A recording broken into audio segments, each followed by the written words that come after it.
You gotta be out here for roll call.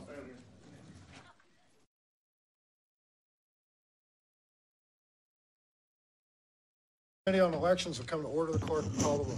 Smith. Here. Busey. Here. Burrows. Here. Capriglione. Deala. Manuel. Here. Morales. Here. Swanson. Bo. The quorum is present. Which one are we I'll at? be upstairs. If you need me to come back down to vote, just text me. Thank you. We have one we're voting on tonight. Okay. Where's Paul? Oh no, it's just calling. Mother.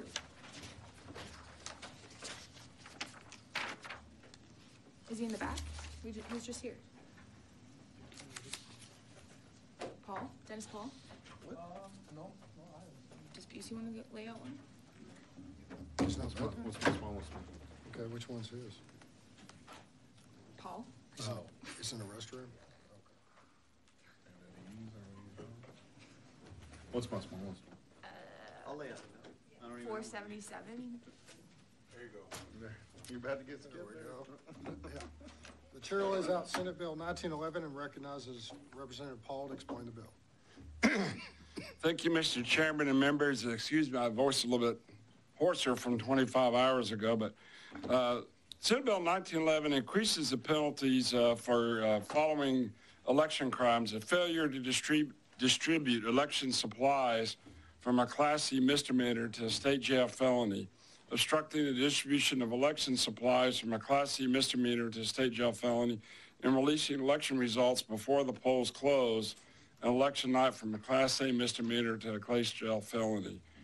This bill also creates two Class A misdemeanors for the authority responsible for procuring election supplies for election commits an offense if the authority intentionally fails to provide an election precinct with the required number of ballots.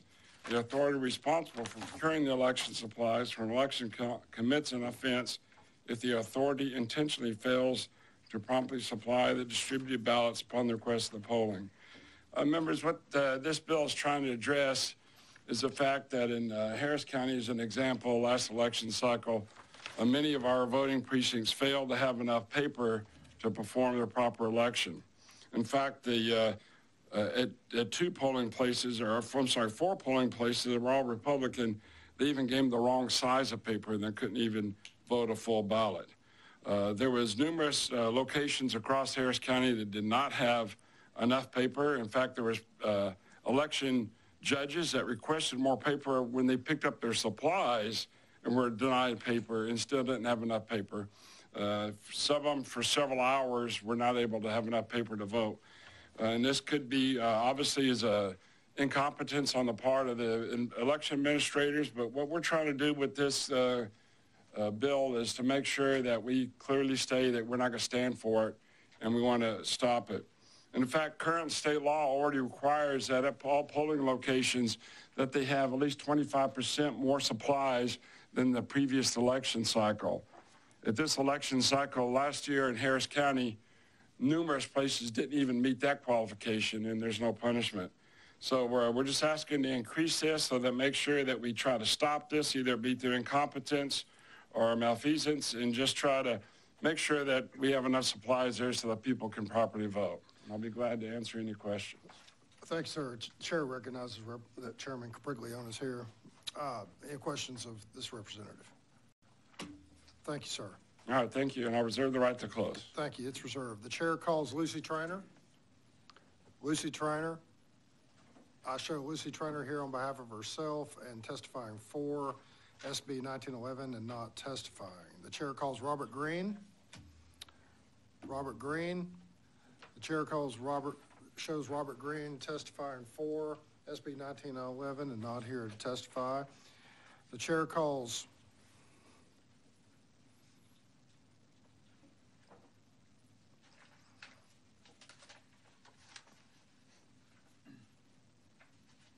Ed Johnson. Ed Johnson. The chair calls Ed Johnson. He's registered on behalf of himself and for the bill and not here to testify. The chair calls Katya Arisman.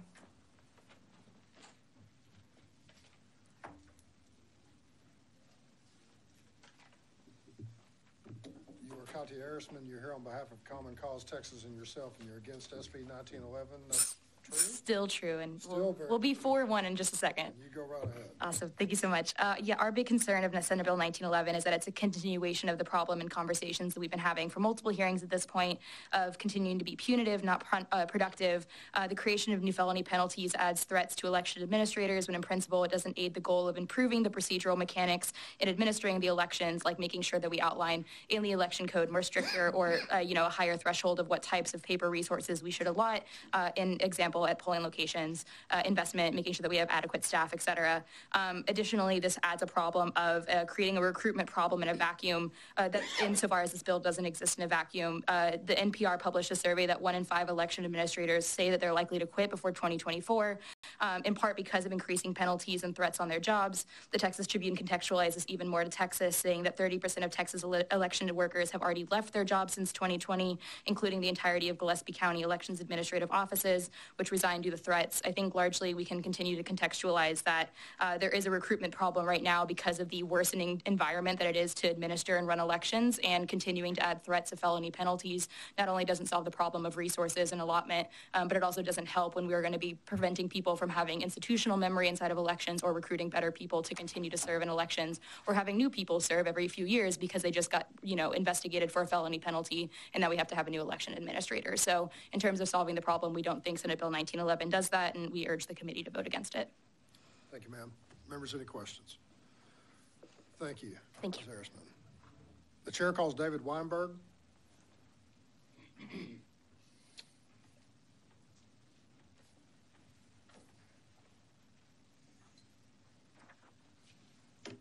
Mr. Weinberg, I show you as here on behalf of the Brennan Center for Justice and against SB 1911.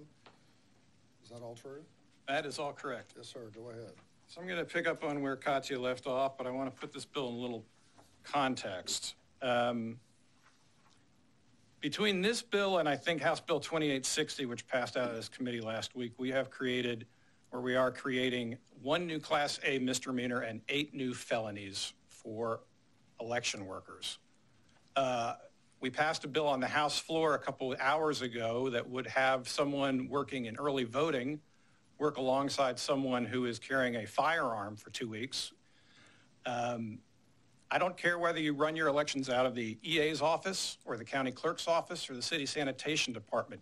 These bills are going to have a chilling effect on recruiting and retaining election workers. There are a lot of bills that are still alive in the process, which take, I think, corrective measures to very real frustrations that people have with elections last year, that do not levy these very punitive penalties on election workers.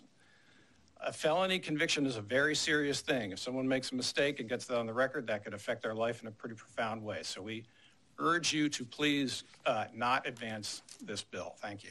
Thanks, sir. Members, any questions? Thank you. The chair calls Cindy Siegel. Cindy Siegel. I show Cindy Siegel as here on behalf of the Harris County Republican Party and for SB 1911 and not here to testify. Charles Cruz. Good evening, Mr. Cruz. I show you here on behalf of yourself and against SB 1911. Is that correct? It is. You have a couple minutes. Thank you very much. Howdy, Chair Smith, Vice Chair Busey, members of the House Elections Committee. My name is Chuck Cruz, and I'm speaking on my own behalf, not representing any organization. I live in Baytown on the eastern edge of Harris County.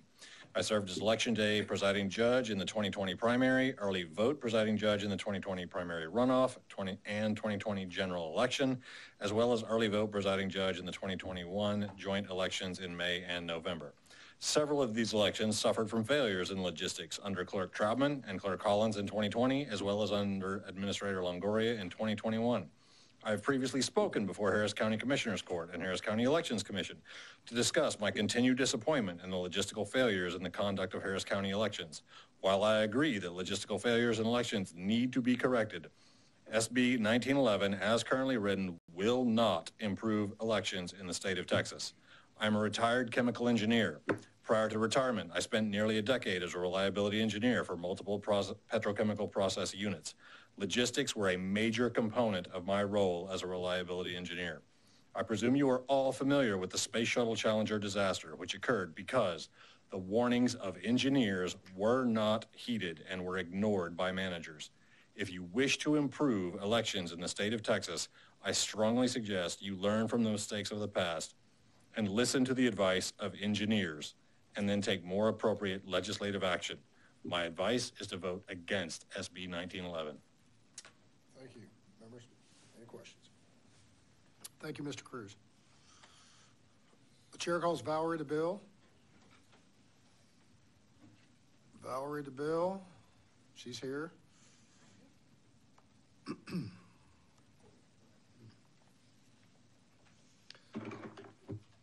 I'll show you as testifying on behalf of yourself and against SB 1911. Is that correct? That is correct. Go ahead. I've a couple of concerns with this. Speaking as somebody who has served as an election judge, one is that intentionally fails to promptly supplement the distributed ballots upon request by a polling place. I work a polling place that might seat 200 voters on election day. What's to stop me from requesting 10,000 ballots from the county and the county intentionally not giving them to me because that's ridiculous? There's nothing in this that says that they can take a reasonable stance and say, no, you can't have 10,000 ballots. The second issue is, it's already been addressed, that this is punitive rather than in any way going to help solve the problem. And then between this and all of the other bills, you've created this system where if they don't do what they're supposed to do, then they lose their job, and then the next person has to come in, and there's no continuity, there's no institutional knowledge, there's no best practices that can be carried on. I mean, it's just, you've created this cyclone of intentional or inevitable failure. And this bill is just another one on a list of things that are just a really bad idea. Thank you, ma'am. Members, any questions? Thank you. The chair recognizes Representative Day Ayala being here and calls Louise Joy. Louise Joy. I show Louise Joy is testifying on behalf of herself and against SB 1911 and not here. The chair calls Hilda Duarte. Hilda Duarte. I show Hilda Duarte is testifying on behalf of herself and against SB 1911 and not here. The chair calls Christopher Russo. Good evening, Mr. Russo. I see you're here on behalf of yourself and for SB 1911. Is that correct? That's correct, Mr. Go ahead. My name is Chris Russo. I'm representing myself, and I am testifying in favor of SB 1911. On Election Day on last November, I was the presiding judge at the City of El Lago City Hall polling place in Harris County. Around 2:30 p.m., I recognized that I was going to have a problem and that I did not have enough ballot paper, and I was running out at a rate that we would run out before polls were closed. I called the Elections Administration.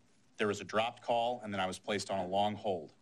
After I got through, they told me that ballots were on their way.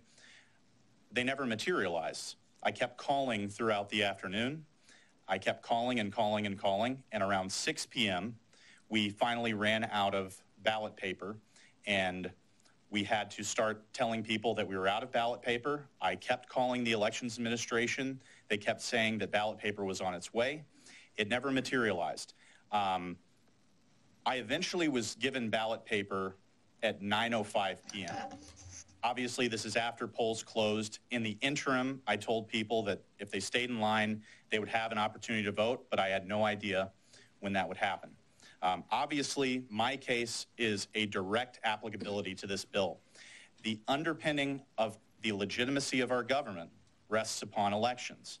And if people are disenfranchised because of the malfeasance or gross incompetence of an election administrator and people are not able to vote, then the legitimacy of our government is called into question. That is something that I want to avoid. I want elections to be conducted in an upright manner, and I think that increasing the penalty for what I experienced would be a deterrent And so I urge you to vote in favor of SB 1911. Thank you. Thank you, sir. Members, any questions? Thank you for sharing your experience, Mr. Russo. Thank you. The chair calls Ken Moore.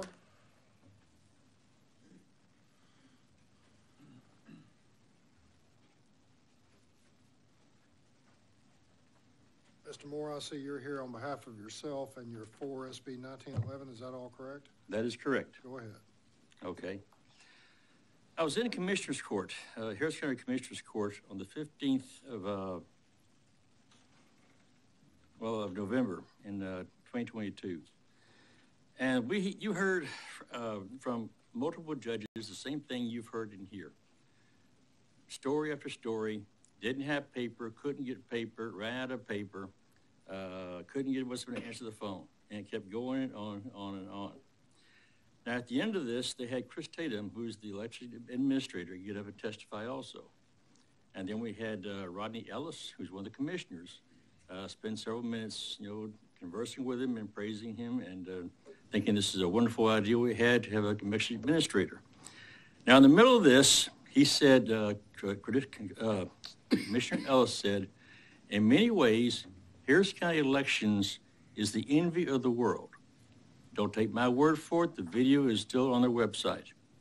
This is the level of disconnect you have between the leadership in Harris County and the real world.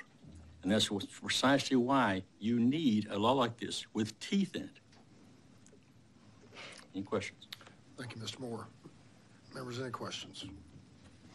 Thank you very much. Okay. Chair calls Andrew Hendrickson.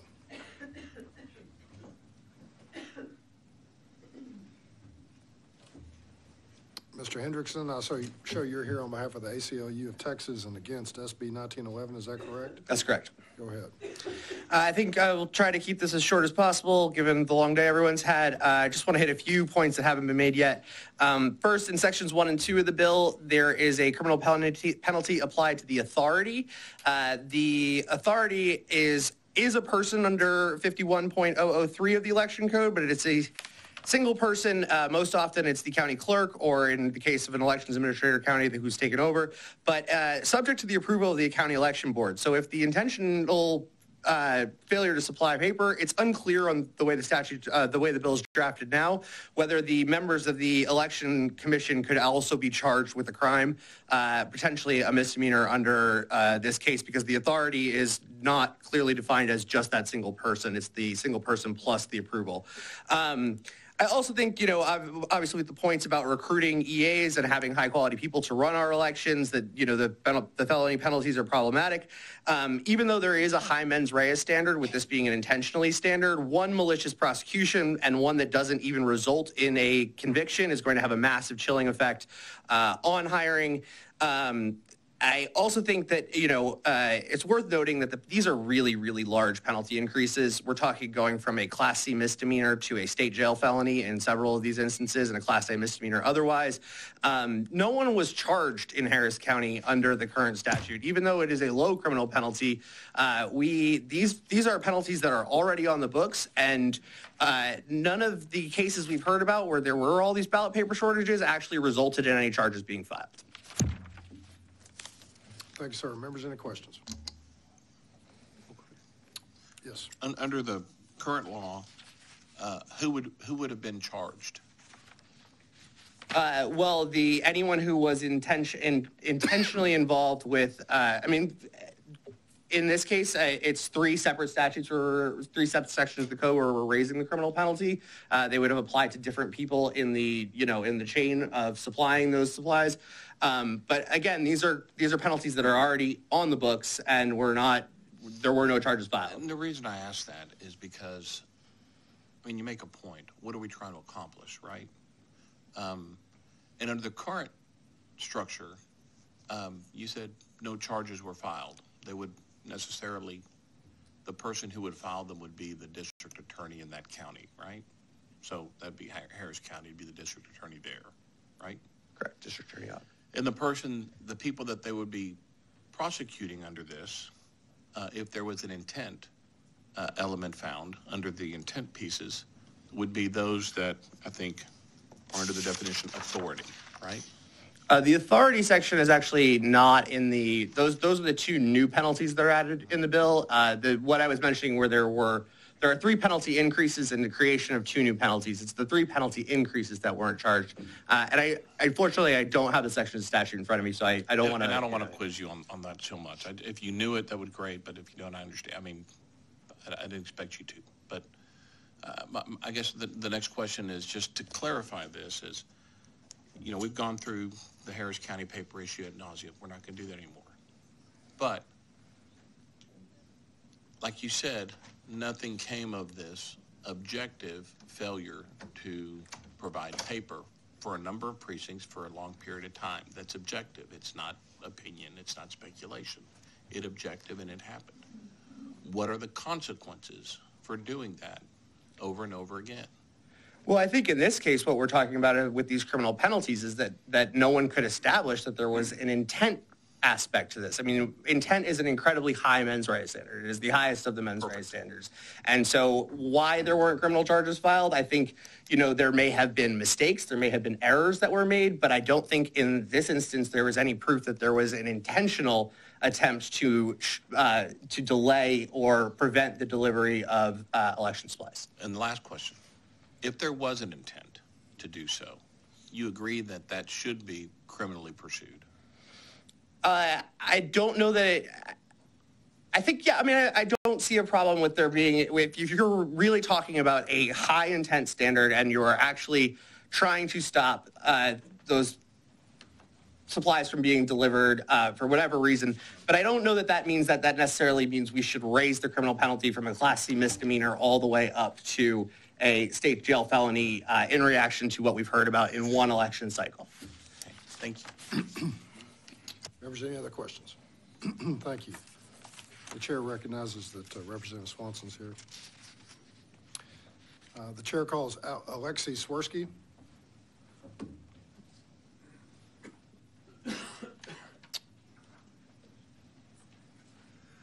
I show you as Alexei Swirsky here on behalf of yourself and for SB 1911. Is that correct, ma'am? I'm for the bill, yes. Yes, ma'am. Go ahead. I urge you to vote Senate Bill 1911 out of this committee. I was an election judge in Harris County in the November 22 election.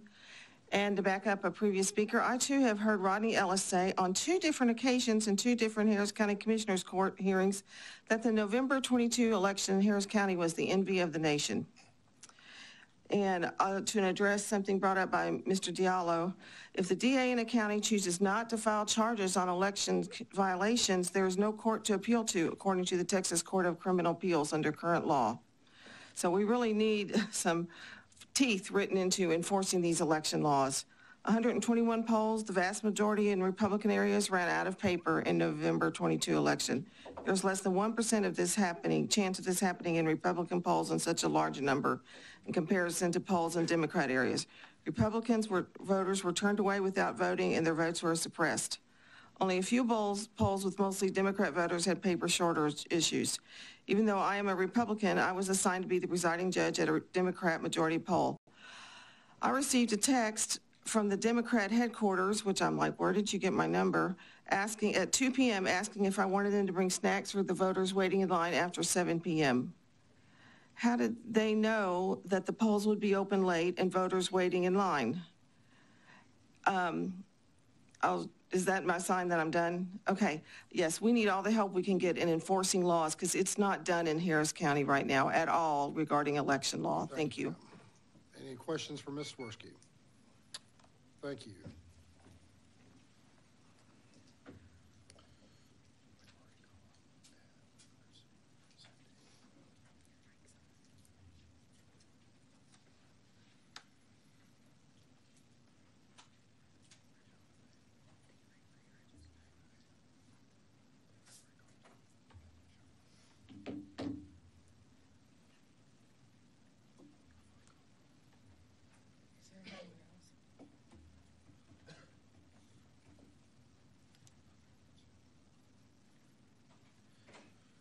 Is there anyone else who wishes to testify on, for, or against SB 1911?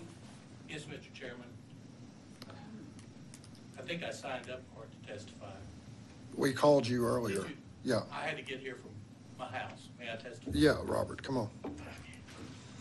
I'll be Sure, you're Robert Green, testifying on behalf of Travis County Republican Party Election Integrity Committee for legislation, and yourself and your 4 SB 1911, is that correct? That is all correct, Mr. Chairman. Go ahead. I think that everyone on this committee understands why SB 1911 was filed. Once again, we have a bill that's directed at a problem from Harris County, a problem that resulted in the direct suppression of votes in certain polling places because they were not supplied with sufficient ballots. Why shouldn't we charge people when the circumstances are demonstrable that the polling places affected were almost exclusively in Republican areas? And why charge someone if you know the local DA will not pursue it? I think this is a good bill. I hope you take a look at it. I hope you pass it out of committee to the floor with a recommendation that it do pass. Thank you, sir. Members, any questions? Thank you, Mr. Green. Thank you. Is there anyone else? Susanna? You come on up here. You are Susanna Carranza. You're here on behalf of yourself. I think we've got to make sure we've got you here. And you're testifying against SB 1911, is that correct? Yeah, that's correct. Go ahead. So my point here is there is a part of the current law that requires the number of ballots be calculated most recent corresponding election plus 25% of that number. And the new penalty refers to the required number of ballots under the section.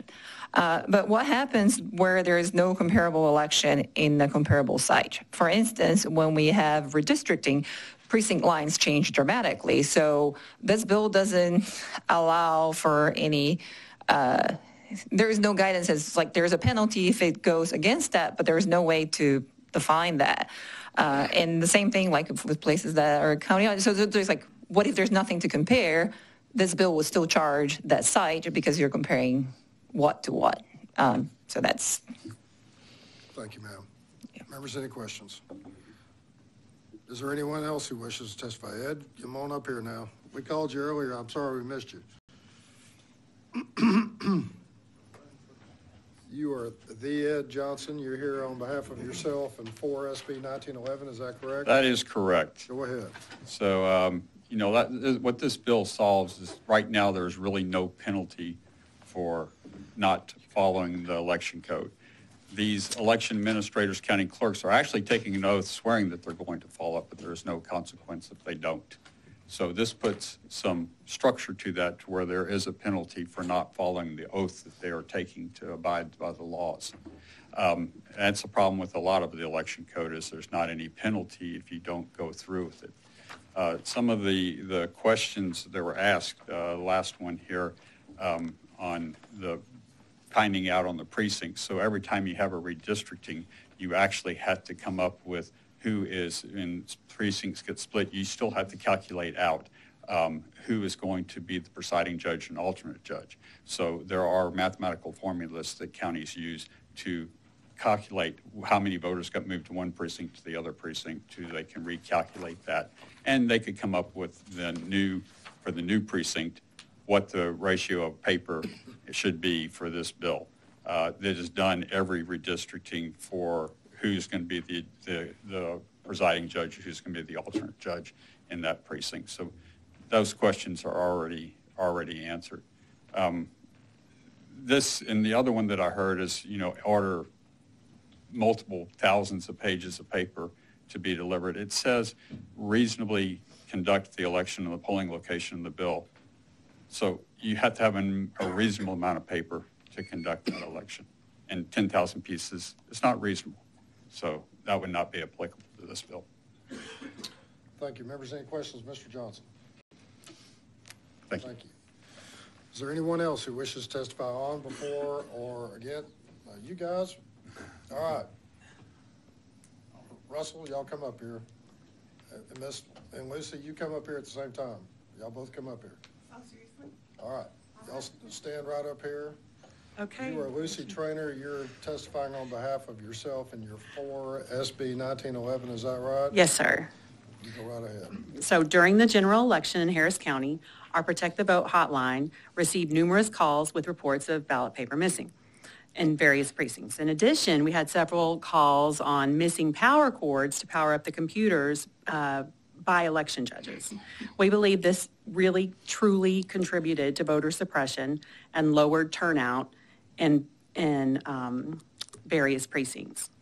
Unelected bureaucrats should not be able to stem the tide of an election, no matter what their political ideology might be. Moreover, both parties should want free and honest elections. We believe Senate Bill 1911 provides accountability to real problems witnessed during the general election in Harris, while also providing strong deterrents in other counties who may consider acting in bad faith. Thank you, members. Any questions? No. Members, any questions? Thank you, Ms. Trainer. The chair calls Russell Hyder. Yes, sir. Thank you, Mr. Chairman. Yes, sir. Good to see you. Thank you for being here with us all day. I understand you're here on behalf of yourself. You're for SB. Yes, sir. 1911, is that right? Yes, sir. You go right ahead. I think this is a good bill. I urge you to vote it out. I would make one suggestion. The penalties are too low, way too low for this type of an offense. I think that if more than 3 people are engaged in this type of activity, that's organized crime. I think it should be the highest level felony available. That's all I have to say. Thank you, sir. I think I agree with you. Members, any questions? All right. Thank you. Is there anyone else who wishes to testify on, for, or against Senate Bill 1911? If not, the chair recognizes Representative Paul to close. Thank you, Mr. Chairman. Members, as you can see, we got a lot of support that went in this bill. The gentleman from El Lago is in my district. I was there that night and seeing people waiting for hours to try to get a chance to vote. If you were out there waiting 6 hours to vote, which was something that should have been taken place immediately, you would be upset and see the reason for this. You got to keep in mind, too, that in Harris County, all the Republican precincts were blocked into one huge precincts, where in the inter-county there was numerous places to vote. Republican precincts didn't have many places to vote, so when the paper shortage hit only the Republican precincts, you could see the frustration. The goal of having such a high penalty is to make sure that we have a deterrent so that people don't do this and make sure it gets done. Remember, the 25% rule was mentioned, as I mentioned in the layout. They didn't even meet that standard. That's already current law, and they didn't meet that standards. The idea about 10,000 ballots of paper, obviously some of you have as a trial. If it's something ridiculous, obviously you're not going to get convicted in a trial with a judge and a jury. We just want to make sure and get this done and done it right so that elections are fair. Some of the things discussed in testimony about having your garbage department run elections, that's kind of ridiculous kind of stuff. The way Harris County's been running, maybe that's what they did and took this guy's advice. And one last thing, I've been an election judge for over 20 years, working before I was ever elected office, so I've run a lot of elections. I've never seen anybody have problems with supplies like we're having now, and it's only been the last couple of years that we had this problem. We never did ever have a problem in Harris County. And the last thing, I'm an engineer, folks, and I'm telling you, as an engineer, this is a great bill. So I'd love to have y'all support. Members, any questions? I think Vice Chair Busey does. Just a quick question. I know you're a sponsor, but if you don't know, page 1, section D, it says with the required number of ballots. How are we defining that? Is that reference in a definition, or is there a way we can define it, or can we get with Senator Betancourt and find out what he means by that? What section are you talking about? Page 1, section D. The authority responsible, if you go down to line 19 and 20, it just says, yeah, provide an election precinct with the required number of ballots. I just don't know what that means. How would they know, I guess, is what I'm getting at. And if... Well, I think that would be a good thing. I'll double check that and get back to you there. But, obviously, as it said before, too, the 25%, so that's a requirement ballot right there that you're required. Obviously, the number of votes that you had from the last election cycle, that could be easily obtained since even during redistricting, everything's done by precincts. They don't change, and you could easily find out all that information. But I'll get you the exact definition and be glad to talk to you about it. Thank you. Thank you, sir. Members, any other questions? Thank you. All right. Thanks a lot. Appreciate y'all's consideration. Absolutely. If there's no objection, Senate Bill 1911 will be left pending. The chair hears none. SB 1911 is left pending. We are going to take up and vote just briefly. The chair lays out SB 221 as pending business. This is the bill we heard previously relating to the requirements for certain petitions requesting an election and ballot propositions. The chair moves that SB 221 without amendments be reported favorably to the full House with a recommendation to do pass and be printed. The clerk will call the roll. Smith. Aye. Busey. No. Burrows. Aye. Capriglione. Deola. Manuel. Morales. 221. No. Swanson. Aye. Bo. No. 5. There being 5 ayes and 4 nays, the motion prevails.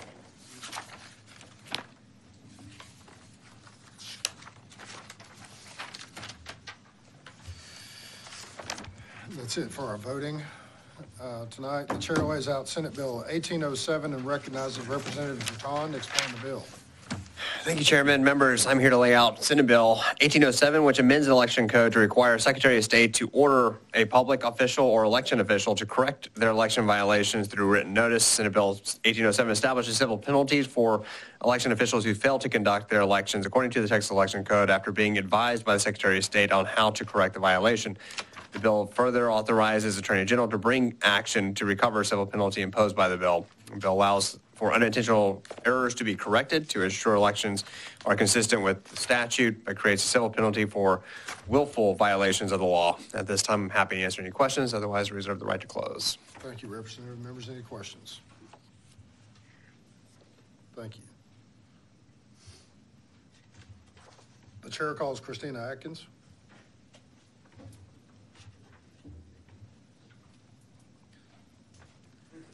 You are Christina Atkins here on behalf of the Texas Secretary of State's office. You're neutral on SB 1807. Is that all correct? Yes, sir. Members, we have a witness here for us as a resource. Anybody have any questions of our resource witness? Ma'am, do you have any comments do you want to make about this particular bill? No, sir. Okay, thank you very much. Yes, sir. Representative Manuel. Is that because heads would roll? Sorry, I had to. Very careful when it's talking about our office, but available to answer any questions you would like. Okay. Oh, well, thank you. And if we have anything, we'll call you back up. The chair calls Robert Green.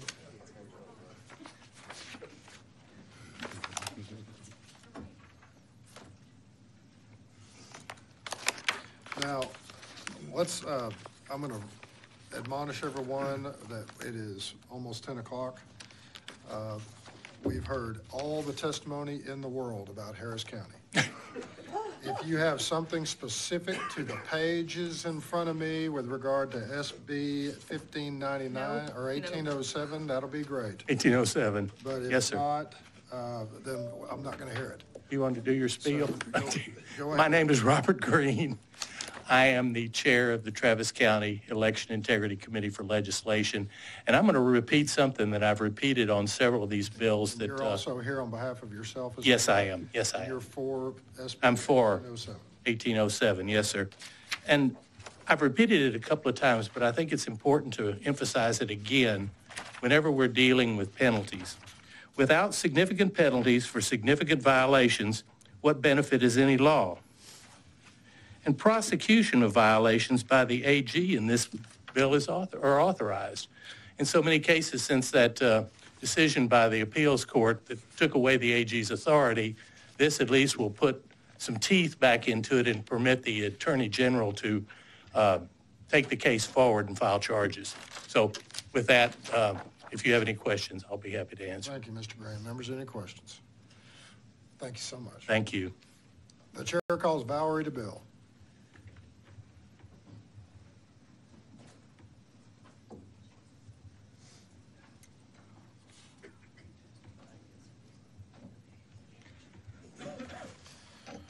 You can run through who you're about to call so that people are ready. To keep going. Oh, yeah.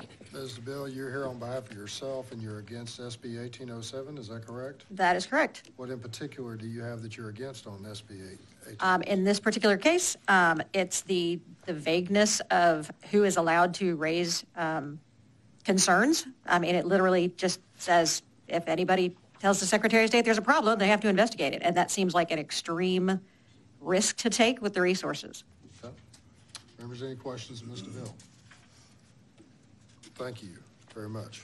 The chair calls Andrew Hendrickson. And after that, do you want to tell who's up next? And after that will be Alexei Swirsky. Mr. Hendrickson, I show you on behalf of the ACLU of Texas and against SB 1807, is that correct? That's correct. What in particular do you have a problem with on SB 1807? Similar to the concerns I raised this morning about 1039, I think the FN is again low because of exactly what was just mentioned, that anyone can raise the complaint and it's a shall investigate standard.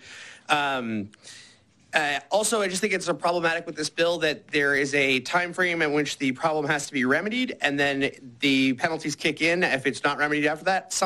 Many of the problems that would happen with elections cannot be remedied until there's another election. So I don't know how you remedy something in 2 days if you have to wait until May to have another election to prove that you've actually remedied the problem. And, I guess the last one is just that there's a lot of discretion in the SOS's office yet again to make these determinations about whether a violation occurred or not. Members, any questions? Thank you, Mr. Hendrickson. Alexei Swirsky? After that. And after that would be Louise Joy, and then Hilda Duarte. Ms. Swirsky, you're here on behalf of yourself and your for SB 1807, is that correct? Yes, yes. And why are you for SB 1807? At the current time in Harris County, nothing is done when election procedures are violated. As I told in an earlier story today, one of the county attorneys even came down and talked to a presiding judge violating the election law. When she wouldn't listen to him and literally ran away from him, he left, and she continued violating election law the whole day. It's obvious Harris County does not have the will to enforce election laws, so we need all the help we can get. And as I made a suggestion for an earlier bill, these procedures need to be able to be initiated by a voter or someone who attempted to vote, a clerk or a poll watcher, because often it's not unusual for all the staff at an election poll be of the same party, maybe even married to one another, so they're not going to turn each other in. One other violation I have, a friend of mine that was a poll watcher observed was the polls were allowed to be open late in ordered to be open late in 2018. Some of the judges, including the one at my poll, deliberately opened the poll late. It was very obvious. He made us switch all the equipment from one side of the room to the other for no good reason, so we opened late. We were one of the 9 polls in that November 2000 election, open late, 2018 election. And my friend that was the poll watcher at the poll he was at, one of those 9 polls as well, they were allowing people to vote non-provisionally. It is Texas law that when you arrive after 7 p.m., you have to vote provisionally, even if the court has ordered the court to be open late. So these are just a few examples.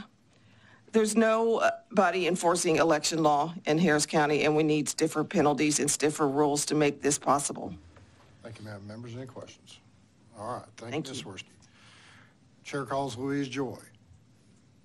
Louise Joy. I show Louise Joy testifying on behalf of herself and against SB 1807. The chair calls Hilda Duarte. Hilda Duarte. I show Hilda Duarte is testifying on behalf of herself and I can't remember if it was again. For SB 1807. She's not here, and neither was the one before. The chair calls Isaiah Martin. Isaiah Martin. Chair calls Isaiah Martin, who shows to be registered on behalf of himself and against SB 1807 and not here to testify. But Ken Moore is. That's right.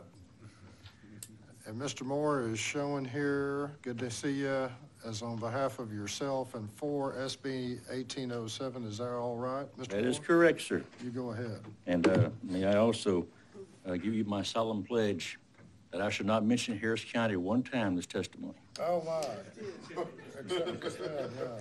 The problem we've had with election laws in this country, in this state, is not that we have bad election laws. It's been enforcement. What this thing does is it has real-time intervention. It stops things in its track. The emphasis is on stopping an ongoing problem. It's not on trying to punish someone. It gives a reasonable warning to someone that you're violating the law and you need to fix it. It gives instructions, or the instructions are given to the person violating how to fix the problem. It has a reasonable time to fix the problem. It is not a gotcha. It is a real-time intervention, and just as important as everything else in this law, it has teeth. Thank you, Mr. Moore. Anybody have any questions? All right, thank you, Mr. Moore. The chair calls Ed Johnson. Ed, I show you as testifying on behalf of yourself and for SB 1807. Is that all correct? That is correct. Go right Simple. ahead. This allows the AG to, file into civil cases. A lot of times in most all counties, your DA does not want to get involved in election cases. This gives the AG an option. Thank you. Does anyone have any questions of Mr. Johnson? Okay.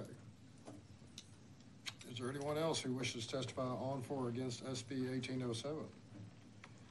It wouldn't be right. You are Susana Carranza. You are here on behalf of yourself, and you're for SB 1807. No. Oh. I'm against. Oh, I'm sorry. Yeah, of course. You're against Yeah. SB 1807. You're trying to trick me, huh? Yeah, I'm trying to get you. Sorry about that. You go ahead, Ms. Carranza. Yeah, and I just want to point out, not in the theme of not repeating, point out that, well, there are the harsh punishments, but this bill is expensive. There is a pretty hefty fiscal note on the bill. Anyway, there's like the first, until like 2025 is 1.3 million, and 5 years later, 3.2. So anyway, it will. All right. Members, any questions? And I agree with, all the other against people. Any questions, Ms. Carranza? Thank you so much for pointing that out. Is there anyone else who wishes to testify? Oh, that's all right. Keep it so short. That's all right. But I talked fast in the Katya past. I can go Harris. real fast. Okay. We've seen you do it. You're Katya Harrisman, and you're here on behalf of Common Cause Texas and yourself, and you're against. Yes, sir. You're against SB Yeah, 1807. we're about to change up real quick. We're going to be on 4 of them in just a second. Oh, excellent, excellent. End of an era. Probably next week we'll come back. We'll know.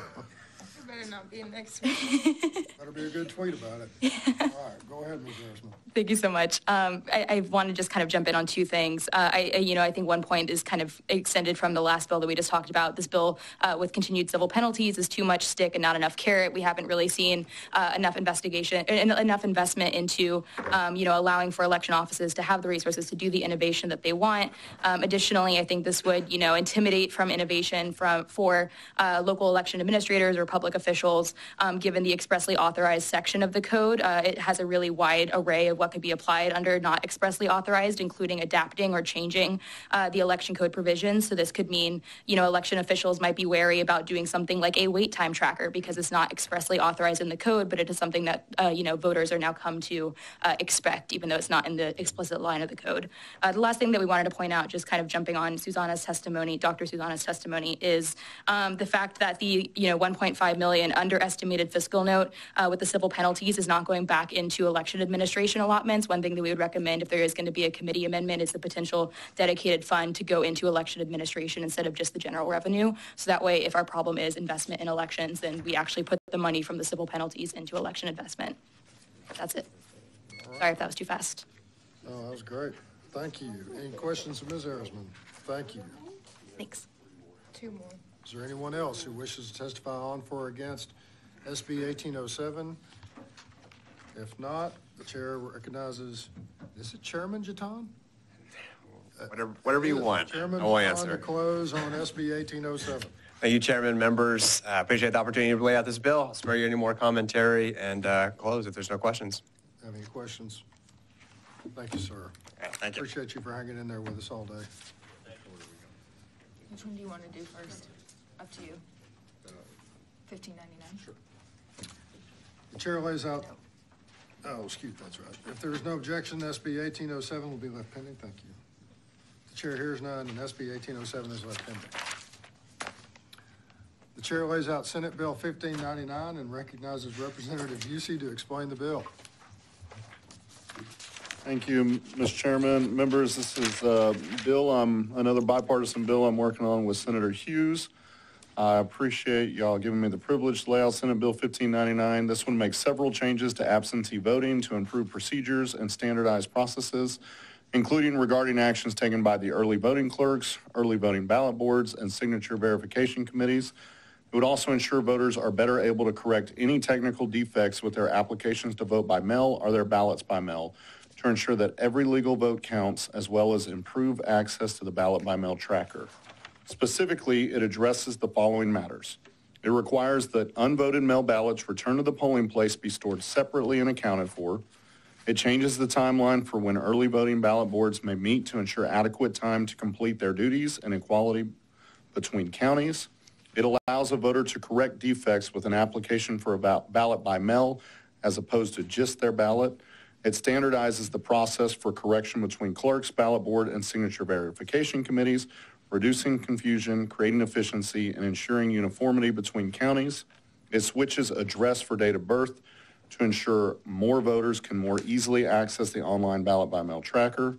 It makes the ballot by mail cure deadline uniform, and we intend a committee substitute to address an inconsistency in the drafting to make sure it's 6 days across the board.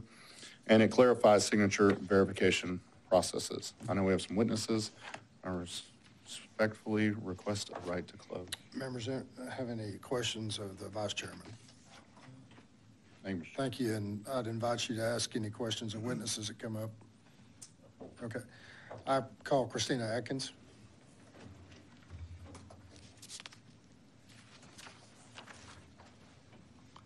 Ms. Atkins, you're here on behalf of the Texas Secretary of State's office, and you are neutral on SB 1599, all correct? Yes, sir. Members of Resource Witness, any questions of her? Ms. Atkins, have Senator Hughes and Parker and Busey been working with you on this particular bill? Yes, sir. Does this bill work in tandem with my mail-in ballot bill that I did, trying to make it easier to we had a little paper we were going to put inside and Yes, sir. not have all that stuff on the outside? Yes, sir. Is there any conflicts between those two bills? No, sir. Is there anything that you want to say about this particular bill that we're here about? Just appreciate the efforts to make some small tweaks to make this process work more efficiently. I understand this has been quite the effort. Yes, sir, it has. Okay. Members, do we have any questions of Ms. Atkins? All right, thank you very much. The chair calls Katya Arisman.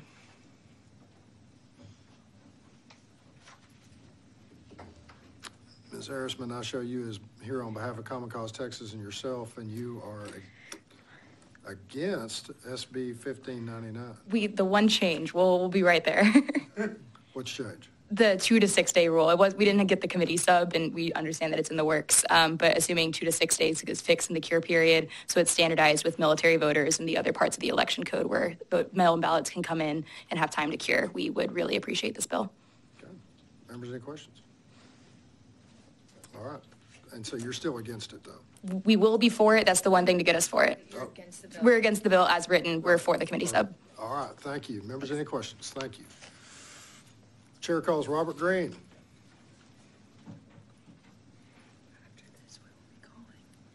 Robert, I show you're here on behalf of Travis County Republican Party Election Integrity Committee for Legislation, and yourself and your 4 SB 1599. And by the way, Alexi Swirsky and then Emily French will be the next two after you. Oh. But is that all correct? Yes, sir. It is. You go right ahead. I really just had a couple of questions in here, and it has to do with language in the bill. There are, I think, 4 places in here where the term may is used when I think it ought to be shall. I think it would make the process move faster. For instance, under C, this would be actually on page 2 or 3 of the bill. I don't have the same copy that you all do. It says the clerk may notify the applicant by telephone or email of the defect. in my mind, if there is a defect, the fastest way to get that defect corrected would be to contact the voter directly. So what is the purpose behind the may? I don't know. That's in one place here. Over under A1, it also uses may be delivered to the presiding judge of the early voting ballot board between the end of the 9th day before the election day and the closing of the polls on election day. Once again, should it be shall in that case? Again, under C, we have a saying, the committee may notify the voter of a defect by telephone or email and inform the voter may request to have the voter's application to vote by mail canceled in the manner described in section 34032. That again, should it be shall? We run into this situation. There's one more here. The board may notify the voter of the defect by telephone or email and inform the voter that the voter may request to have the voter's application to vote by mail canceled in the manner described by section 84032. That's really my points. I don't know if they intended the may, or it should be shall to make the process move a little quicker. Questions? Members, any questions? Thank you, Mr. Green. Thank you. The chair calls Alexi Swirsky.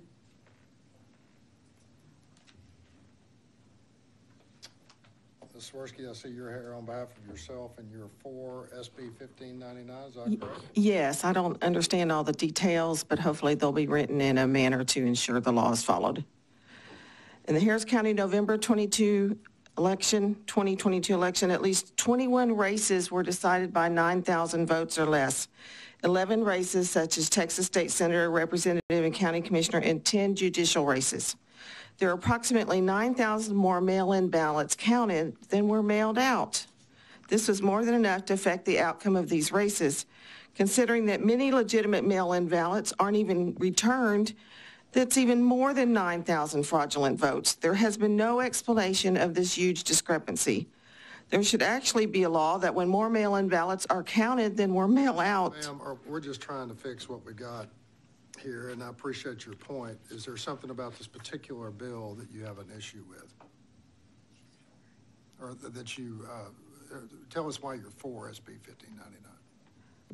I'm not allowed to make suggestions for corrections or additions? Go ahead. Okay. I think that when election results have, there's a discrepancy between the number of mail-in ballots mailed out and the number of mail-in ballots counted, there should be a halt to announcing the results of the election and an immediate investigation begun. Okay. Thank you. Thank you, ma'am. Members, any questions? All right. The chair calls Emily E.B. French. Emily E.B. French. Emily E.B. French, I show her, is here on behalf of the Texas Civil Rights Project and against SB 1599 and unable to testify. The chair calls Lucy Trainer.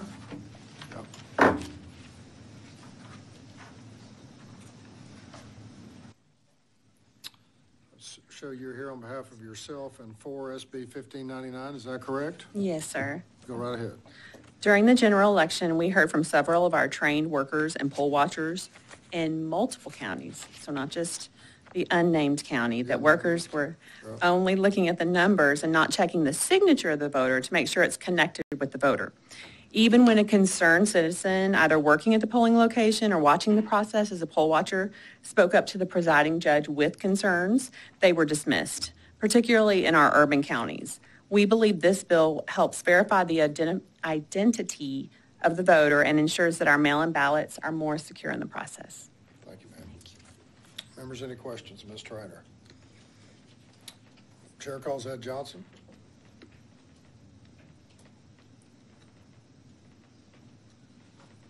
Mr. Johnson, I show you're here on behalf of yourself and you're for SB 1599, is that correct? That's correct. Go right ahead. I'll let it be on record that, once again, Representative Busey, it's two bills in one session, I tell you. Great bill. Need to do it. I was going to say there's some things that were brought up about the shalls and the mays.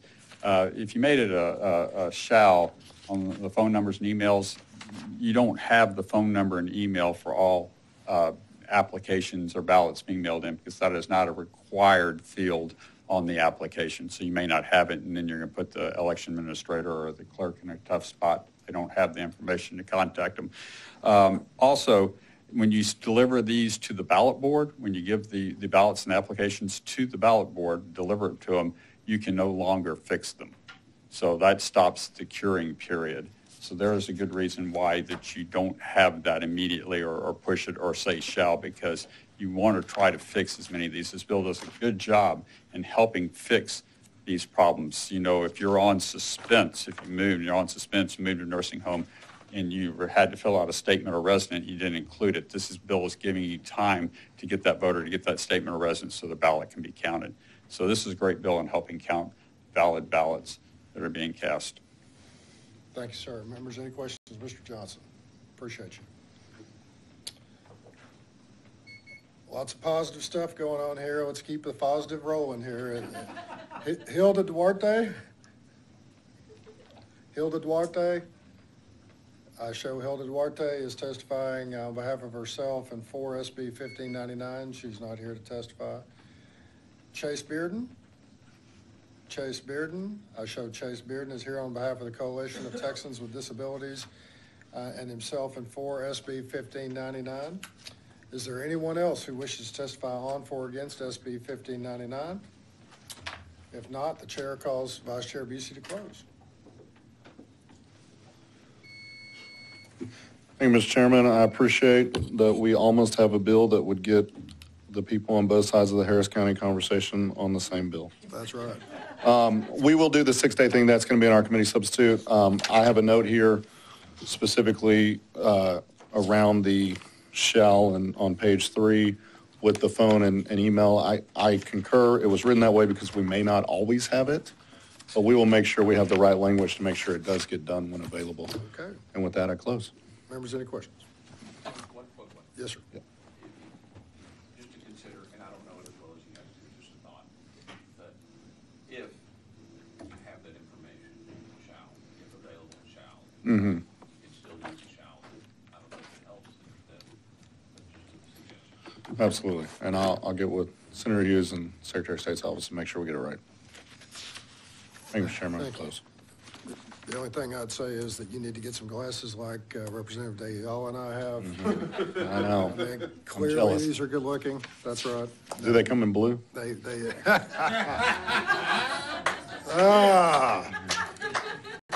not yet. No, they don't. All right.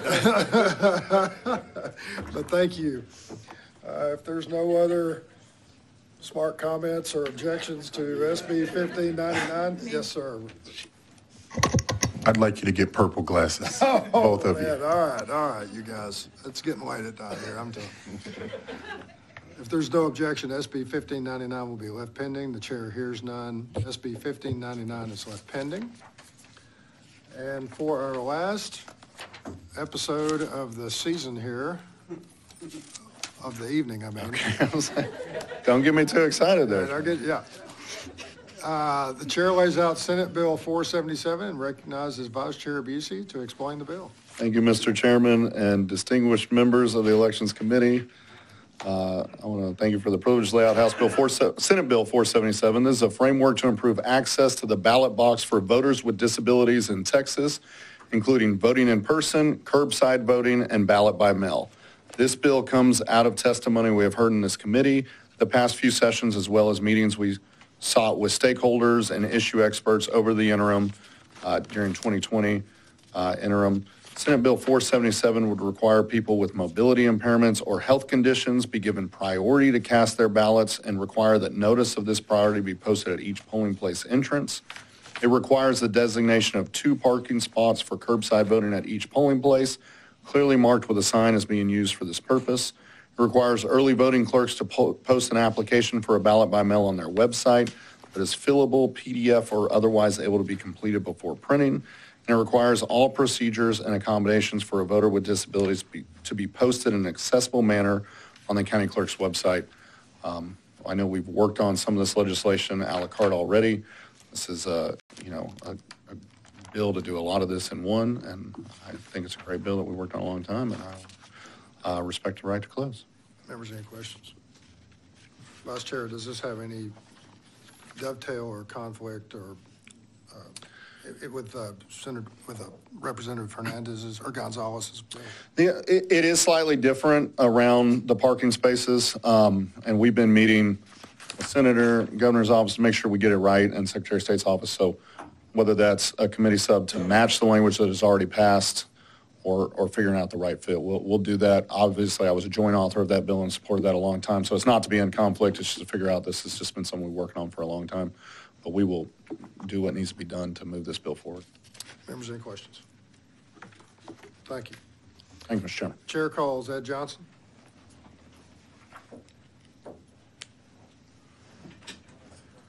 Now, Ed, I show you're here on behalf of yourself and you're against SB 477, is that right? We can't have three in a row here, I tell you. I know it.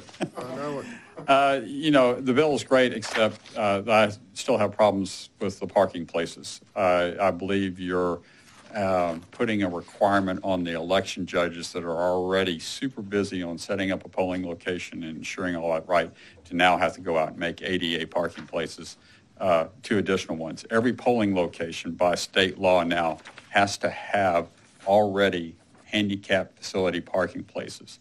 And to put that burden onto the election judge to have to do, I think is a bad thing, because you could get the judge into problems if it wasn't an adequate parking place to meet ADA standards. Members, any questions? All right, thank you, sir. The chair calls Christina Atkins. After this, Ms. Atkins will be able to head to the House if she wants to. You're here on behalf of the Texas Secretary of State and neutral on SB 477, is that correct? Yes, sir. Members have any questions of our resource witness? Ma'am, do you have any comments you want to make about this particular bill? No, sir. Well, maybe one comment. Yes. The form right now, the application for ballot by mail form, we actually do have it in a printable, accessible format on our website. This just codifies that requirement, but we're already doing that now. Okay. Mm-hmm. All right. Members, any questions? Have a good evening. Thank you. Thank you, ma'am. And now we have a string of positive people, starting with Katya Arisman, who's going to be tweeting about what a great committee this is. Always. No more memes this time. You're here, Ms. Arisman, on behalf of Common Cause Texas and yourself, and you're for SB 477, is that correct? Yes, sir. Go ahead. Okay, thank you.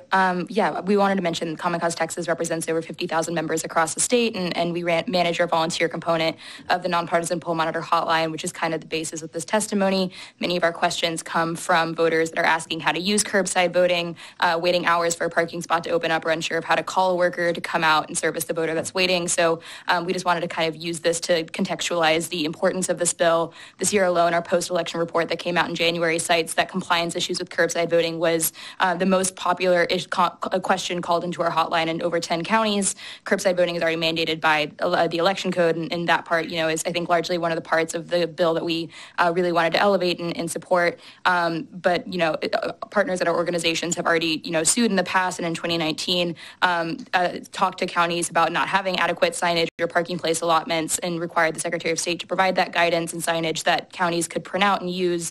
So this just codifies and puts that requirement for counties to become compliant with the standard. We also just kind of wanted to contextualize with a number. A study by Rutgers found that 2.1 million voters with disabilities reside in Texas, and a post-election turnout study found that over 40% of those voters didn't vote in the 2020 election. So with that in mind, that this bill would affect, the upwards of 828,000 voters in Texas that have a hard time accessing their right and have a really quantifiable impact across the board. We hope the committee will pass it and urge for passage on the floor. Good. Thank you. Members, any questions? Thank you. Thanks.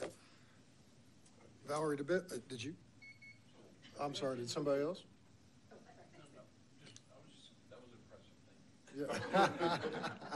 It is, isn't it? Valerie DeBill. Equally as impressive as DeBill here. You're here on behalf of yourself, and you are for SB 477, is that correct? I am. I would like to specifically address the change from may to shall on line 22 of page 1. I think that this is excellent. One, it standardizes it, for those of us who do answer the hotline, we can tell a voter, yes, you are entitled to this, as opposed to, well, it's up to the judge. You need to talk to them, see if they're okay with it, whatever. So, yeah, I think that's great. It also clarifies for voters, what they're entitled to.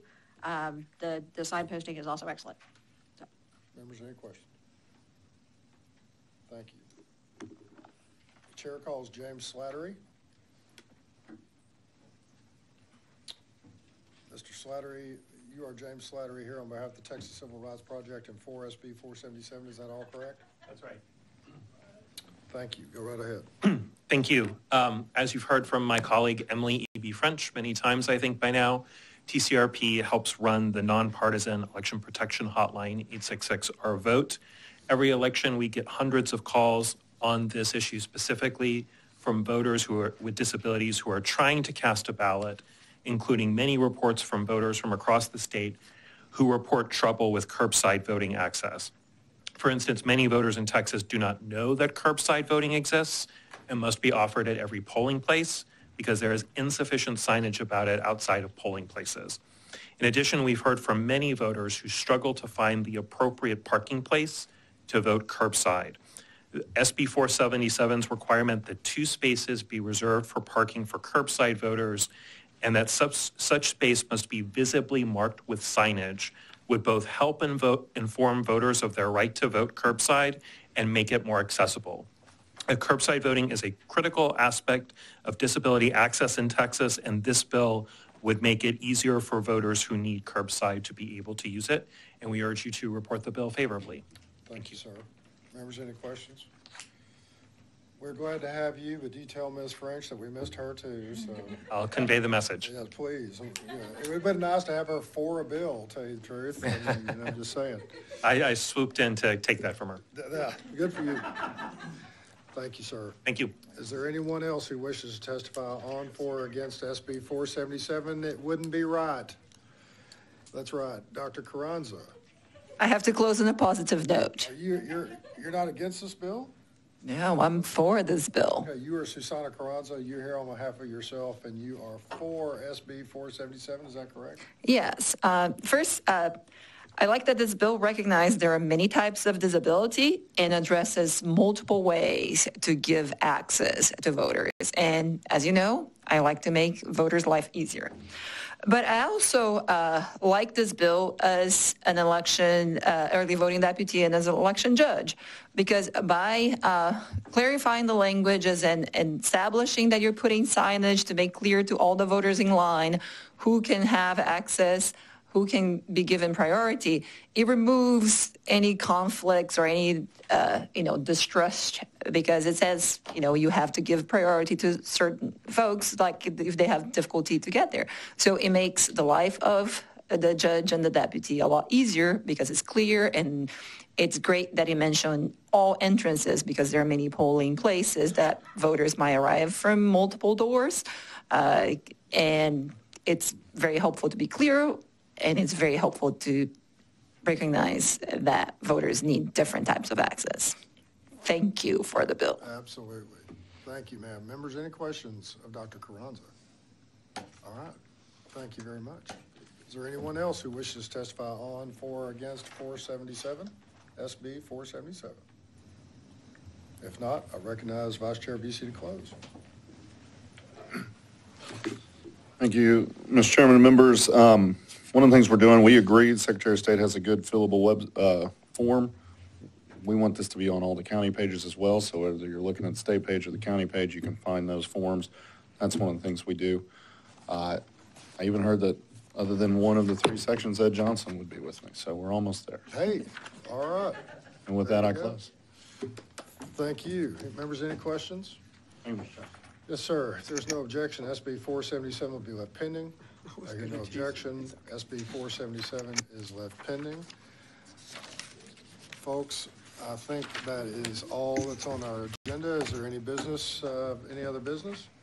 If not, the committee stands adjourned, subject to the call of the chair.